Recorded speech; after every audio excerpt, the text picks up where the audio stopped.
जिसमें बस्ती रजदार नहीं, वह हृदय नहीं पत्थर समान, जिसमें स्वदेश का प्यार नहीं, जिसमें स्वदेश का प्यार नहीं।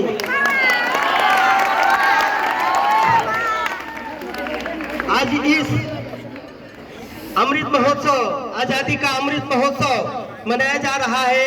यहाँ पे उपस्थित हमारे बिल्डिंग इंचार्ज, हमारे सभी माध्यमों के मुख्याध्यापक, मुख्याध्यापिकाएं, शिक्षक, शिक्षिकाएं और प्यारे नौनिहाल बच्चों, ये आजादी का अमृत महोत्सव हम बड़ी शान से मना रहे हैं, लेकिन इसके पीछे की कहानी आपको जानना चाहिए। जैसा कि कल जो विभाजन की विभीषिका थी, उसका दिन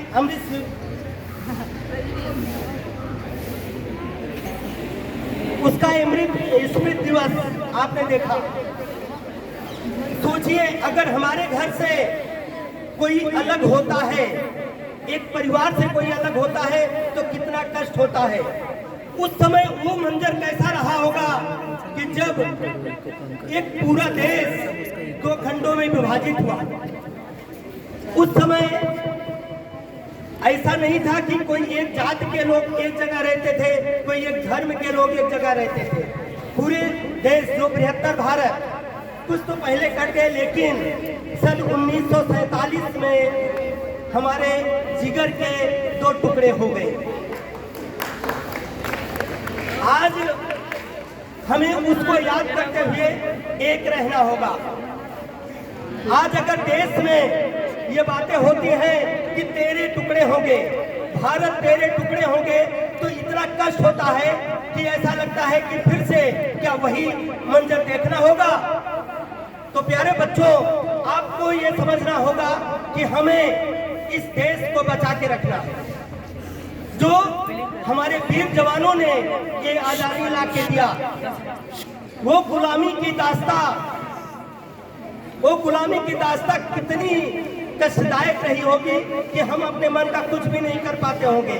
ये हमारा तिरंगा, जिसके नीचे आज हम खड़े हुए हैं, सोचिए, इस तिरंगे को फहराने के लिए हमारे बाल गंगाधर तिलक ने स्वराज्य हमारा जन्मसिद्ध अधिकार है ऐसा नारा दिया था। सुभाष चंद्र बोस ने तुम मुझे खून दो, मैं तुम्हें आजादी दूंगा ऐसा नारा दिया था, इसी तिरंगे को फहराने के लिए। गांधी जी ने कहा था कि अंग्रेजों, भारत छोड़ो, यहाँ से चले जाओ। इस नारे के तहत हम लोग, हमारे वीरों ने आजादी की लड़ाई लड़ा। आज हमको हर घर तिरंगा मिला हुआ है फहराने के लिए, तो हमें गर्व महसूस होना चाहिए कि हम उस देश में आज जी रहे हैं जहां अपनी शान से अपने घरों में तिरंगा फहरा सकते हैं। ऐसा इसके पहले नहीं था।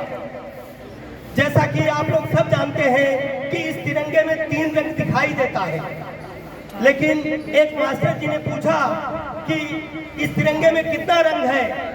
एक लड़का खड़े होकर बोला कि 3 रंग है। तो एक लड़का और खड़ा हो गया, बोले क्या बोलना चाहते हो? तो उसने कहा इसमें 5 रंग है। बोले 5 रंग कहाँ है?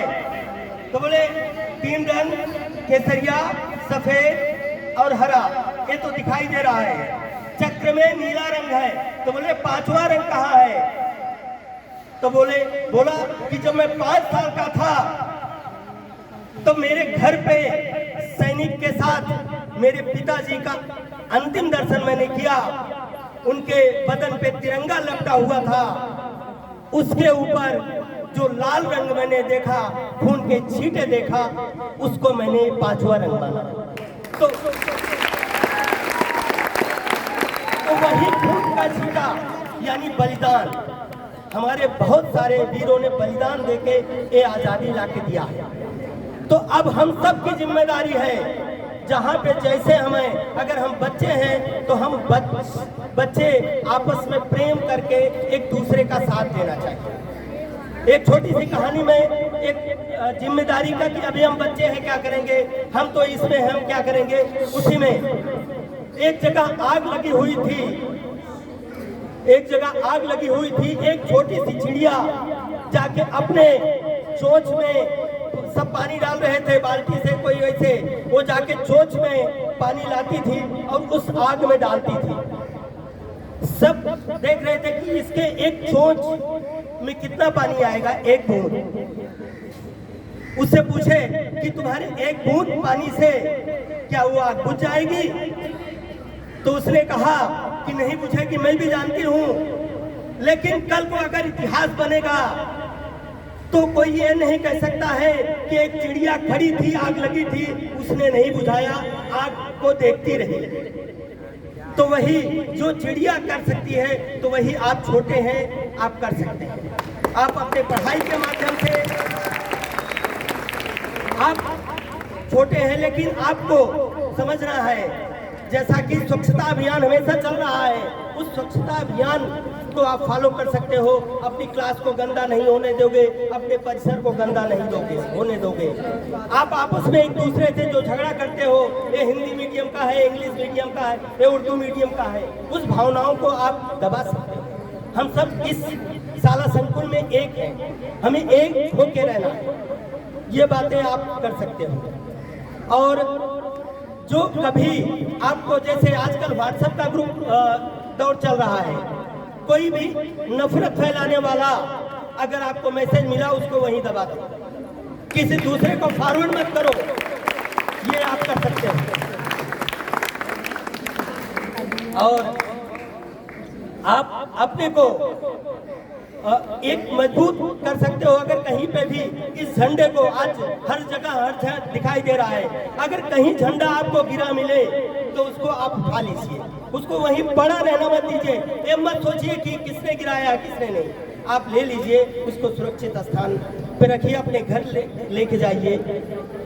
ये नहीं कि उस पे अगर गिरा हुआ है तो उसी पे हम पैर रखते हुए चले जाएं, क्योंकि इस झंडे के पीछे की कहानी आप जान सकते हैं। और अंत में मैं एक शेर कह के अपनी बारी समाप्त करूंगा। न गुलशन में, न महफिल में, न पीरानों में रखी है, न गुलशन में, न महफिल में, न पीरानों में रखी है, आई हिंद तेरी तस्वीर हमने दिल के आशियाने में रखी है, दिल के आशियाने में। एक बार जोरदार मेरे साथ नारा लगाएंगे, भारत माता की।